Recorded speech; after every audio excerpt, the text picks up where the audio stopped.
This is Modern Salon. We're with Ruth Roche at Rare Salon in New York. And just wanted to talk to you a little bit about consultations and how you kind of go about giving those color consultations. So if you had someone with virgin hair and they were looking maybe to explore color, what would you go through? What are the steps you would take with them to kind of consult them on that experience?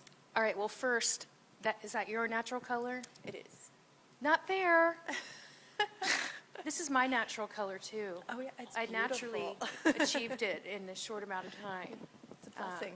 Yeah. Anyway, I think the first thing is building trust with the person, because if you've never colored your hair, it's like, I don't want it to be black. I don't want it to be white. Like you think of the extremes usually. And with a stylist, with me, I want to make sure that the words I use aren't too hairstylist and that I'm more consumer friendly. Like, do you like to see warmth in your hair? Do you like it when it's more chestnut?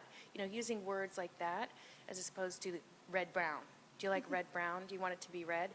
Red freaks people out, except when you're already red.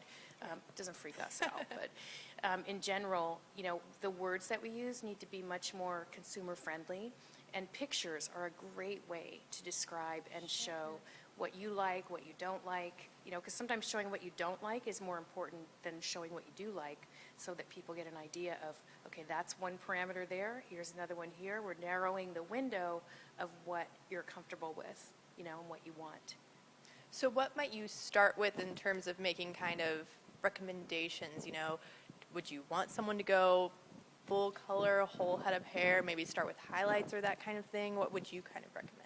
I think one of the safest ways to kind of get introduced to it, besides doing like a demi-permanent gloss, would be to do some highlights that look grown out.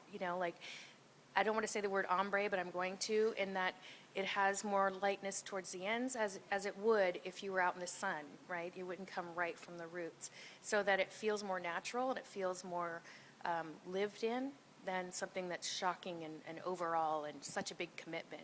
Because it depends, too, on how much of a commitment you want to make to maintaining it, Definitely, definitely. Well, thanks so much. Thank you. Thanks for talking with us. And this is Lauren Quick from Modern Salon.